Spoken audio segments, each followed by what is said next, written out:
அம்மன் அருள் நேயர்களுக்கு வணக்கம்.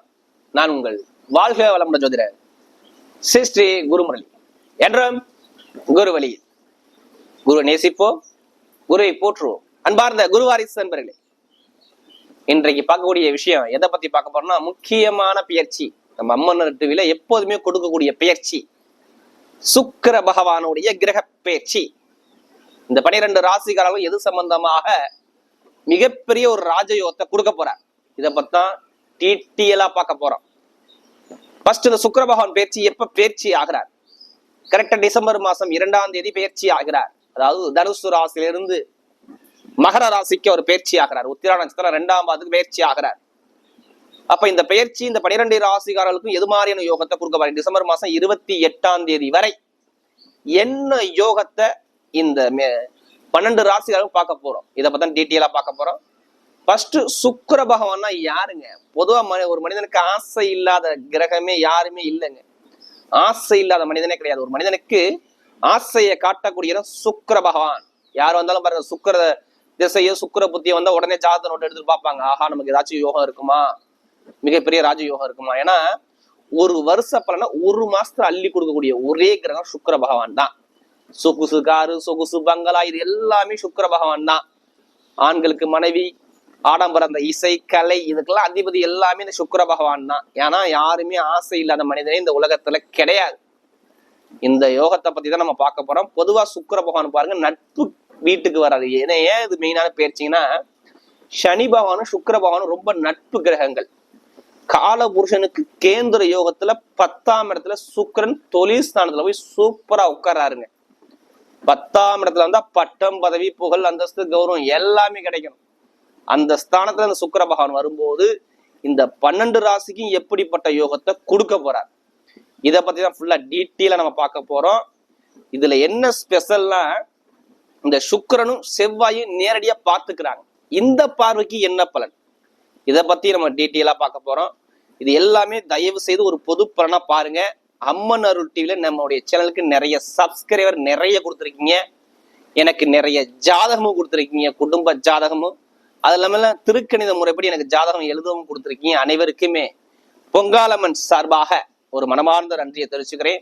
இப்ப இந்த சுக்கிர பகவானோட யோகம் இந்த 12 ராசிக்கும் எப்படிப்பட்ட யோகத்தை கொடுக்க போறார், இப்ப நம்ம வீடியோக்குள்ள போவோம். அன்பார்ந்த கும்பராசி அன்பர்களே, பொதுவாக கும்பராசி எதுலையுமே லாபகரமான ராசி எதுனா கும்பராசி தான். ஏன்னா இந்த ராசியோடைய அதிபதி பாருங்க, சனி பகவான் வர்றார். அப்ப எதுலையுமே லாபத்தை நோக்கி ஓடிக்கிட்டே இருக்கக்கூடிய நபர்கள் யாருன்னா கும்பராசிக்காரங்க. அது மட்டும் இல்லாம தன்மானத்தோட இருப்பாங்க கும்பராசிக்காரங்க. தன்னம்பிக்கை விட மாட்டாங்க கும்பராசிக்காரங்க. வருமானம் இன்கம் கோடி, ஏதாச்சும் நம்ம சாதிக்கணும் அப்படிங்கிற எண்ணம் தான் கும்பராசிக்கிட்ட அதிகமா இருக்கும். பயங்கரமான புத்திசாலி குணம் இருக்குங்க கும்பத்துல பிறந்துட்டாவே. ஏன்னா அதோடைய உருவம் பாருங்க, கலசத்தை கொடுத்துருக்காங்களா. அப்ப நேர்மையான சிந்தனை, நேர்மையான என்ன, ஒழுக்கமான குணம், தன்மையான குணம், தன்னம்பிக்கையான குணம் எல்லாமே இந்த கும்பத்திட்ட கண்டிப்பா உண்டு. எது வந்தாலும் சரி நம்ம ஜெயிக்கணும் அப்படிங்கிற மைண்ட் சிந்தனை கண்டிப்பா கும்பராசிக்கிட்ட இருக்கும். விடாம முயற்சி பண்ணி வெற்றியை நோக்கி செல்லக்கூடிய நபர்கள் யாருன்னா கும்பராசி என்பவர்கள் மட்டும்தான். அது மட்டும் இல்லாம புத்திசாலி குணமும் கும்பராசிட்டு அதிகமா இருக்கும். அப்படியோட கும்பராசி என்பவர்களுக்கு வரக்கூடிய சுக்கிர பகவானுடைய கிரக பயிற்சி எப்படிப்பட்ட பலனை கொடுக்க போறார், இதை பத்தியும் ஃபுல்லா நம்ம டீட்டெயிலா பார்க்க போறோம். இது எல்லாமே நான் ஒரு பொதுவான ஒரு பலன் தான் கொடுக்குறேன். தயவு செய்து கும்பராசி என்பவர்கள் உங்களுடைய பிறப்பு ஜாதகத்தை கம்பேர் பண்ணி பார்த்துக்கிட்டு பலன் எடுங்க. ஏன்னா சில பேர் என்ன சொல்றாங்கன்னா, நீங்க சொல்லக்கூடிய பொது பலன் எனக்கு கரெக்டா இருக்குங்கிறாங்க. இருந்தாலும் உங்க விதி ஜாதகத்தை கம்பேர் பண்ணி பார்த்துக்கிட்டு இருப்பது மிக சிறப்பு. ஏன்னா நீங்க ராசி கும்பராசி இருப்பீங்க. ஆனா லக்னம் ஒரே லக்னத்தை தயவு செய்து எல்லாருமே பிறக்க முடியாது. ஒருத்தர் காலைல பிறந்திருப்பாரு, ஒருத்தர் மதியம் பிறந்திருப்பாரு, ஒருத்தர் இரவு பிறந்திருப்பாரு. இந்த பிறந்த நேரத்தை வச்சுதான் லக்ன புள்ளி எடுப்பாங்க உங்க ஜாதகத்துல. நீ இந்த லக்னத்துல பிறந்திருக்கீங்க, உங்களுக்கு இந்த காலகட்டம் வரும்போது இது நல்ல பலனை கொடுக்கும், இந்த காலகட்டம் வரும்போது ஒரு கெடுதல் பலனை கொடுக்கும், இந்த காலகட்டத்தில் நம்ம கவனமா இருக்கணும், இந்த காலகட்டத்தில் இந்த கோவிலுக்கு போகணும், இந்த காலகட்டத்தில் இந்த பரிகாரத்தை பண்ணணும்னு சொல்லுவாங்க. எதை வச்சு சொல்லுவாங்கன்னா உங்க ஜாதகத்துல உள்ள கிரகமைப்பை வச்சு திசாபதியை வச்சு சொல்லுவாங்க. அதான் ஒரு எல்லா வீடியும் என்ன சொல்றேன்னா, ஒரு பொது பலன் எல்லா வீடியும் எடுத்துக்கோங்க. தயவு செய்து ஃபுல்லா வாழ்நாள் பலன் எடுத்துக்கோங்க. எல்லா வீடியும் நான் கொடுக்குறது. ஏன்னா ஒரு மனிதனை எல்லாருமே கர்ம வினை இல்லாம பிறக்க முடியாது. நம்ம உடம்புல 9 கிரகம் இயங்குது. அது எந்த கிரகம் யோகமான கிரகமோ அந்த யோகமான காலம் வரும்போது கண்டிப்பா அந்த யோகமான பலனை பார்ப்பீங்க. எது பலவீனமான காலமோ அந்த பலவீன காலம் வரும்போது கண்டிப்பா அந்த பலவீனத்தை சந்திச்சுதான் ஆகணும். அதான் ஒரு பொது பலன் பொதுன்னு எல்லா வீடியும் கொடுத்துருப்பேன். இப்ப இந்த சுக்கிர பகவான் உங்களுக்கு எப்படிப்பட்ட பலனை கொடுக்க போறாரு? பொதுவாக சுக்கிரனா என்ன? ஒரு மனிதனுக்கு ஆசையை காட்டக்கூடிய கிரகம் ஒரே கிரகம் சுக்கிர பகவான் தாங்க. ஆண்களுக்கு மனைவியை காட்டக்கூடிய கிரகம். அடுத்து பாத்தீங்கன்னா அழகான பொருட்கள், இந்த நகை, இசை, கலை, கம்ப்யூட்டர் சம்பந்தப்பட்ட விஷயங்கள், நிறைய ஒரு ஃபேன்சியான ஒரு விஷயங்கள் எல்லாமே இந்த சுக்கிரபகவான் நல்லா இருக்கும். ஒரு இடத்துக்கு போனா நீட்டா ட்ரெஸ் செஞ்சு பண்ணி போனோம்னா கண்டிப்பா சுக்கிரபகவான் நல்லா இருக்கும். இப்போ ரெடிமேட் கடை வச்சிருக்காரு, ஃபேன்சி ஸ்டோர் வச்சிருக்காரு, பியூட்டி பார்லர் வச்சிருக்காரு, கலை சம்பந்தப்பட்ட ஃபீல்ட்ல இருக்கிறாரு, செல்போன் கடை வச்சிருக்காரு, பெரிய ஸ்டோர் ரூம்னா வச்சிருக்காரு, பெரிய ஷேர் மார்க்கெட்டிங் பிசினஸ் எல்லாம் பண்றாருன்னா அந்த சுக்கிரபகவான் கண்டிப்பா ஒரு தொடர்பு நல்லா இருந்தா தான் நல்லா அனுகூலத்தை கொடுப்பார். இப்ப ஜாதத்துல சுக்கிரபகவான் ஒரு முக்கியமான கிரகம். அதனால சொல்றேன், ஆசை இல்லாத மனிதனே கிடையாதுங்க. எல்லாத்துக்கும் ஒரு ஆசை இருக்கும்ல. இதுக்கு அதிபதி இந்த சுக்கிரபகவான் வர்றாரு. இப்ப இந்த சுக்கிரபகவான் உங்களுக்கு என்ன மாதிரி ஒரு பலனை கொடுக்க போறாரு? கும்பராசியை பொறுத்து நல்லதா கெட்டதா? என்னை பொறுத்து நல்லதான் சொல்லுவேன், கெட்ட பலன் சொல்ல மாட்டேன். ஏன்னா உங்க ராசியில சனி பகவான் ஒரு 3.5 மாதம் என்ன பண்ணாரு உங்களுக்கே தெரியும். சனி பகவான் யோகமா உள்ளவங்களுக்கு எப்படி இருந்திருக்கும், யோகம் இல்லாதவங்களுக்கு எப்படி இருந்திருக்கும் நான் கண்டிப்பா உங்களுக்கே தெரிஞ்சிருக்கும். ஜென்ம சனி அப்படியே ஒரு மந்தமா அப்படியே உட்கார வச்சிருக்கும். கேட்டா சொல்லுவாங்க கும்பராசிக்காரங்க, ஆமாங்க ரொம்ப கஷ்டப்பட்டேன். இதே சனி பகவான் நல்லா இருந்தா சூப்பரா இருந்திருக்கும். வேலை உத்தியோகத்துல உயர் பதவி, ப்ரமோஷன், வருமான, இன்கம் சார்ந்த விஷயம், ஒரு மரியாதை, மதியாதை, வெளிநாடு பழக்க வழக்கம், தொழில் சம்பந்தப்பட்ட விஷயம், இது எல்லாமே டாப்பா இருந்திருப்பாங்க. இதே சனி பகவான் நல்லா இருந்திருந்தால் 7.5 சனி இவங்களுக்கு பாதிச்சிருக்கு, அது நல்ல பலன் இந்த கொடுத்துருக்கும். ஏன்னா இந்த சனி வக்கரத்துல நிறைய பேருக்கு நல்ல பலன் நடந்திருக்கும். நான் ஓப்பனா சொல்றேன். சரியில்லாதவங்களாம் ரொம்ப கஷ்டப்பட்டுட்டாங்க. பொருளாதார ரொம்ப அடி வாங்குச்சு, வேலை கிடைக்கல, கணவன் மனைவி கிட்ட மன வருத்தம், குடும்பத்துல ஒரு கலகங்கள், கோர்ட்டு கேஸ் வழக்கு பிரச்சனைகள், அடுக்கிக்கிட்டே போகலாம் அவ்வளவு விஷயத்த. யாருக்கு? கும்பராசிக்காரங்களுக்கு. இப்பதான் கொஞ்சம் 15ஆம் தேதிக்கு அப்புறம் கொஞ்சம் நல்ல சிந்தனை, நல்ல ஒரு அனுகூலம் கும்பராசிக்கு வரணும். அதுவும் ஜாதகம் நல்லா இருந்தாதான் அதுவும் வரும். அது இல்லைன்னா அப்படியும் கிடையாது. ஏன்னா சனி பகவான் வக்கர நிவர்த்தி ஆயிட்டாரு. அதனால நல்ல ஒரு டைமிங்கே கண்டிப்பா அமைச்சுக்கோ. இப்ப சுக்கிரபகவான் உங்களுக்கு என்ன பண்ண போறாதா மெயினான விஷயம்.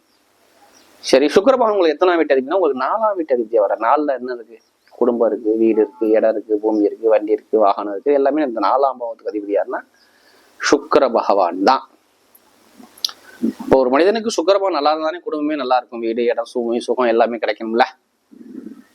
இதுக்கெல்லாம் அதிபதி யாருன்னா சுக்கிரன் வர்றாரு. அடுத்து பார்த்தீங்கன்னா உங்களுக்கு 9ஆம் வீடு பாக்யாதிபதியாகவும் அவர் தான் வர்றாரு.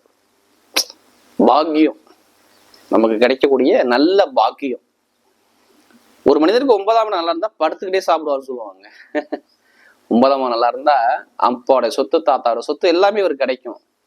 9ஆம் பாவத்துல அவ்வளவு நல்லது இருக்கு, அந்தஸ்து இருக்கு, கௌரவம் இருக்கு, பொதுமக்களுடைய தொடர்பு இருக்கு, நல்ல ஒரு சிந்தனையாற்றல் இருக்கு. எல்லாமே இந்த 9ஆம் பாவத்துல நிறைய விஷயம் இருக்குது. அப்போ மெயினா 9ஆம் பாவம் ஒரு மனிதனுக்கு நல்லா இருக்கணும். இதுக்கு அதிபதி யாரு? சுக்கிர பகவான். அப்போ எங்கெங்க இருக்காரு? 12ஆம் பாவத்துல இருக்காரு. 12ஆம் பாவகத்துக்கு போயிட்டாரு. 12ஆம் பாவத்துல சுக்கிர போனா நல்லதா கெட்டதுன்னா அதுக்கு ஒரு யோகமே உண்டு. மகாலட்சுமின்னு சொல்லுவாங்க 12ஆம் பாவத்துல சுக்கிரன் இருந்தா. அது மட்டும் இல்லாம சனி பகவானுடைய வீட்டுல போய் சுக்கிர பகவான் இருப்பது நட்பு கிரகம் தான், பகை கிரகம் கிடையாது. மகர ராசியை பொறுத்தவரை சனியும் சுக்கிரனும் நட்பு தான், எல்லாம் ஒரே அணியை சேர்ந்தவங்க தான். என்ன பொறுத்த இங்க கெட்ட பலன் சொல்லக்கூடிய அமைப்பு கும்பராசிக்கு கிடையாது. நிறைய விஷயம் கிடைக்கும், கண்டிப்பா நடக்கும். எதிர்பாராத விஷயம்னா திடீர்னு நடக்கிறதுக்கு இந்த யோகம் கண்டிப்பா வேலை செய்யும். இப்ப சனி பகவான் வேற நவம்பர் மாசம் 15 வக்கர நிவர்த்தி ஆனதுக்கு அப்புறம் கொஞ்சம் கொஞ்சமா படிப்படிதான் பலன் கொடுப்பாரு. எடுத்தவொடனே யோகத்தை கொடுத்துட மாட்டாரு, தயவு செய்து எடுத்துக்காதீங்க. இப்பதான் ஒரு வக்கர நிவர்த்தி ஆகிட்டாரு. இனிமேதான் கொஞ்சம் கொஞ்சம் நல்ல பலன், நல்ல ஒரு மிகப்பெரிய யோகங்கள்லாம் உங்களுக்கு வரக்கூடிய அமைப்பு இந்த கும்பராசி கண்டிப்பா வருது. இப்ப பொறுத்தவரை கும்பராசி எப்படி இருக்கும்? டைமிங் சூப்பரா இருக்கும். எல்லாமே வெற்றியை பார்க்கக்கூடிய நேரம் கும்பராசி வந்துவிடும். எல்லாமே யோகமா மாறும். என்னை பொறுத்தவரை டைமிங் சூப்பரா இருக்கும். சனி பகவான் மாதிரி கொடுக்க முடியாது, சனி பகவானுக்கு எடுக்க முடியாது. இப்ப சனி பகவான் மட்டும் நல்லா இருந்து ஜாதகத்துல சூப்பர் டைமா வேலை செய்யும். இப்ப பாருங்க, இப்ப வீடு வாங்குறது, நல்லா பாருங்க, வீடு வாங்குறது, இடம் கட்டுறது, இல்ல வீடு கட்டுறது, இடம் சார்ந்த விஷயம் போறது, வெளிநாடு போறது, வெளியூர் போறது, எல்லாமே கும்பராசிக்கு இப்ப நடக்க போகுது. வீடு, இடம், பூமி, வண்டி, வாகனம். ஏன்னா சுக்கிர பகவான் 12ஆம் இடத்துல இருந்தா ஒரு சுபவரிய செலவு குடும்பத்துல நடக்க போகுது. அப்ப என்ன பண்ண போறீங்க? ஒரு பயணத்தை மேற்கொள்ள போறீங்க, இடம் வாங்க போறீங்க, வீடு கட்ட போறீங்க, வண்டி வாங்க போறீங்க, வாகனம் மாத்த போறீங்க. ஒரு கோர்ட்டு கேஸ் வழக்கு பிரச்சனை சால்வ் பண்ணி உங்க பக்கம் சாதகமா வரப்போகுது. ஏன் கோர்ட்டு கேஸ் பிரச்சனை உங்க பக்கம் சாதகமா வரும்? நல்லா பாருங்க. 4ஆம் இடத்துல உங்களுக்கு குரு, 9ஆம் இடத்துல 11ஆம் இடத்துக்கு யாரு வர்றாருன்னா சூரிய பகவான் 15ஆம் தேதிக்கு அப்புறம் வர்றாரு. அப்ப மிகப்பெரிய ஒரு அரசாங்க தரப்புல உள்ள பிரச்சனை ஒரு முடிவுக்கு வருது.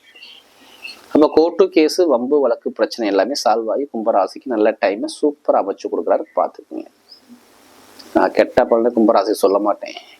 வீடு, இடம், பூமி, வண்டி, வாகனம், பூமி சார்ந்த விஷயம் வாங்கக்கூடிய யோகம் வருது. எல்லாமே சூப்பரா அமைச்சு கொடுக்குறாரு. தொழில லாபத்தை நிறைய பேர் தொழில் பண்ணாலும் இப்ப தொழில் பண்ணீங்கன்னா நல்ல லாபங்கள் நல்லா இன்க்ரீஸ் ஆகக்கூடிய அமைப்பு இந்த சுக்கிர பயிற்சி கண்டிப்பா நல்லா இருக்கும். 10ஆம் வீட்டு அதிபதியே இந்த சுக்கிர பகவான் பார்க்கறாரு பாருங்க. தொழில் ஸ்தான அதிபதியை இந்த சுக்கிர பகவான் பார்க்கிறார் 7ஆம் பார்வையாக. இப்ப தொழில் பண்ணக்கூடிய நபர்கள் ஜாதகத்தை பார்த்து, தசாபதியை பார்த்துட்டு, இந்த 7 சனியை பார்த்துட்டு நல்லதா கிட்டான்னு பார்த்துக்கிற தொழிலை ஸ்டார்ட் பண்ணீங்கன்னா நல்ல யோகம் வந்துடும். இப்ப வேலை கிடைக்காமலாம் பாருங்க, நிரந்தரமா வேலை கிடைக்குங்க. செவ்வாய் அங்கே உட்காந்துருக்காரு, பாக்யாதிபதி 10ஆம் வீட்டு அதிபதி இங்கே போய் உட்காந்துருக்காரு. இப்ப வேலை உத்தியத்தில் நல்ல ஒரு மாற்றங்கள், நல்ல உயர் பதவிகள், ப்ரமோஷன் நிறைய பேர் கிடைக்கும். வெளிநாட்டுல வேலை பார்த்தாலும் சரி, வெளியூர்ல வேலை பார்த்தாலும் சரி, நல்ல ஒரு முன்னேற்றம் கண்டிப்பா உண்டு. எப்படிப்பட்ட வழக்கம் இருந்தாலும் உங்க பக்கம் முடிவு வரும். பூர்வீக சொத்து, பூர்வீக இடம் கிடைக்கும். குழந்தை பாக்கியம் நிறைய இருக்கும். காதல் திருமணம், 2வது திருமணம் ரெண்டுமே கைக்கூடி வரும். எப்ப கைக்கூடி வரும்? டிசம்பர் 15க்கு பிறகு திருமண வாழ்க்கையில திருமண பேச்சுகள் நல்ல அனுகூலமா இருக்கும். அரசாங்க எக்ஸாம் எழுதக்கூடிய மாணவர்கள் கண்டிப்பா அரசாங்க வேலை எழுதுங்க. கண்டிப்பா நல்ல வெற்றிகள் வர்றதுக்கு வாய்ப்பு இருக்கு.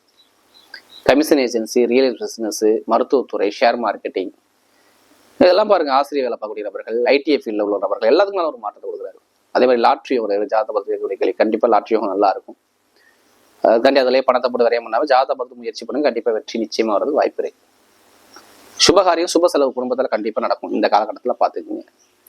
என்னை பொறுத்து நல்ல ஒரு அனுகூலமா வரக்கூடிய நேரம் வருது. தொழிலும் சார்ந்த விஷயம் நல்ல ஒரு மாற்றத்தை வருது. பெண்களுக்கு நல்லா இருக்கும். இரும்பு சம்பந்தோட வேலை, நெருப்பு சம்பந்தோட வேலை எல்லாமே ஒரு நல்ல ஒரு மாற்றத்தை அழகா அமைச்சு கொடுக்குறாரு. நட்சத்திர பலம் பார்த்தீங்கன்னா அவருடைய முதல் நட்சத்திரம். அவிட்டன்ஸ்ல பிறந்தவங்க தைரியமான குணம் இருக்கும். தன்னம்பிக்கை விட மாட்டாங்க. தன்மானம், தைரிய குணம் இது எல்லாமே உங்கள்கிட்ட இருக்கும். எது வந்தாலும் சரி நம்ம எடுத்து நின்று ஜெயிக்கணுங்கிற மைண்ட் சிந்தனை ரொம்ப இருக்கும். ரொம்ப கஷ்டப்பட்டாங்க. அவிட்டன்ஸ்ல பிறந்தவங்க ரொம்ப ஒரு குடும்ப ரீதியில நிறைய ஒரு தடைகள் சந்திச்சாங்க. சரியான ஒரு அனுகூலம் இல்லை. குடும்பத்துல செலவுகள் நிறைய இருந்துச்சு. வேலை உத்தியம் சரியா அமையல, தொழில் சரியா அமையல, ஒரு மந்தமான தன்மைகள், கொஞ்சம் முன்கோவங்கள், உடம்பு சார்ந்த பிரச்சனைகள் எல்லாமே வச்சு இனிமே இருக்காது. ஏன்னா சுக்கிர பகவான் பார்க்கிறார். உடம்பு சுக சார்ந்த விஷயம் நல்லா இருக்கும். பட்டம், பதவி, புகழ், அந்தஸ்து, கௌரவம் வரும். வெளிநாடு யோகம், வெளியூர் யோகம், கணவன் மனைவி சார்ந்த விஷயம், வேலை உத்தியத்துல ஒரு மாற்றங்கள், உத்தியோகத்துல உயர் பதவி, ப்ரமோஷன், எங்கே போய் கடன் கட்டாலும் கடன் கிடைக்கிறது எல்லாமே அனுபவம் வர வாய்ப்பு இருக்கு. மெயினா எலக்ட்ரிக்கல் ஃபீல்டு, மருத்துவ ஃபீல்டு, காக்கி யூனிஃபார்ம் போட்டு வேலை பார்க்கக்கூடிய நபர்கள், இவங்க எல்லாத்துக்கும் கடுமையா உழைக்கக்கூடிய நபர்கள் எல்லாத்துக்குமே சூப்பரா இருக்கு. படிப்புகளையும் நல்ல ஒரு அனுபவத்தை கொடுத்து அமைச்சு கொடுக்குறாரு. அடுத்து சதயத்துல பிறந்தவங்க எதுவுமே பிரம்மாண்டமா சிந்திப்பாங்க. ரொம்ப புத்திசாலி. ஒரு 10 பேரை வச்சு நிர்வாகம் பண்ணக்கூடிய மைண்ட் கெப்பாசிட்டி இவங்கள்ட்ட அதிகமா இருக்கும். சதயத்துக்கு மட்டும் அந்த குணம் அப்படியே இருக்குங்க. யாருக்கும் பயப்பட மாட்டாங்க. எப்படியாச்சும் காரியத்தை சாதிச்சுருவாங்க. இனிமே நீங்க போகக்கூடிய பதவி, வெற்றி பதவி, வெளிநாடு யோகம், வெளியூர் யோகம், படிப்பு கல்வி சார்ந்த விஷயம், உத்தியோகம் சார்ந்த விஷயம் எல்லாமே சூப்பரா இருக்குது.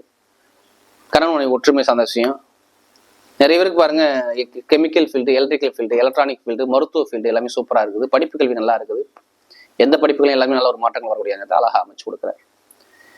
அடுத்து பாத்தீங்கன்னா உங்களுக்கு புரட்டாசியில பிறந்தவங்க எல்லாமே பொறுமையான குணம், அமைதியான குணம், அனுசரிச்சு பிற குணம், தன்மையான குணம், விட்டு கொடுத்து பிற குணம் எல்லாமே இருக்கும். குடும்பத்தை பத்தி, ஃபேமிலியை பத்தி ரொம்ப சிந்திப்பீங்க. இனிமே ரொம்ப கஷ்டப்படும். குடும்ப ரீதியில ரொம்ப ஒரு தடையில சந்திச்சிங்க. வருமானம் பெருசா இல்லை, இன்கம் சரியா இல்லை, எல்லாமே ஒரு மந்தமான தன்மையை பார்த்தீங்க. இனிமே பார்க்க மாட்டீங்க. இனிமே நிம்மதியான ஒரு வாழ்க்கை, குடும்ப வாழ்க்கை, படிப்பு கல்வி, வேலை உத்தியத்துல உயர் பதவி, ப்ரமோஷன், வெளிநாடு யோகம், வெளியூர் யோகம் எல்லாமே நல்ல ஒரு மாற்றத்தை கொடுக்குறாரு. எந்த காரியத்திலும் உங்க பக்கம் வெற்றிகள் வர வாய்ப்பு இருக்கு. நல்ல ஒரு மாற்றத்தை எதிர்காலத்தை கண்டிப்பா பாக்குறீங்க. நீங்க போகக்கூடிய பதை எல்லாமே ஒரு வெற்றி பதையை என்னை பொறுத்தவரை சூப்பரா அமைச்சு கொடுக்குறாரு. தொழிலா இருக்கட்டும், உத்தியோகம் மட்டுமே, ஆசிரியர் வேலை பார்க்கக்கூடிய, நகை கடை வச்சிருக்கவங்க, ஷேர் மார்க்கெட்டிங் பண்றவங்க, கமிஷன் ஏசரிஸ் பண்ணக்கூடிய நபர்கள் எல்லாத்துக்கும் நல்ல ஒரு மாற்றத்தை கொடுக்குறாரு. வரக்கூடிய சுக்கிர பகவானுடைய கிரக பயிற்சி கும்பராசிக்கு மிகப்பெரிய வெற்றி உள்ள பயிற்சியாக அமைகிறது.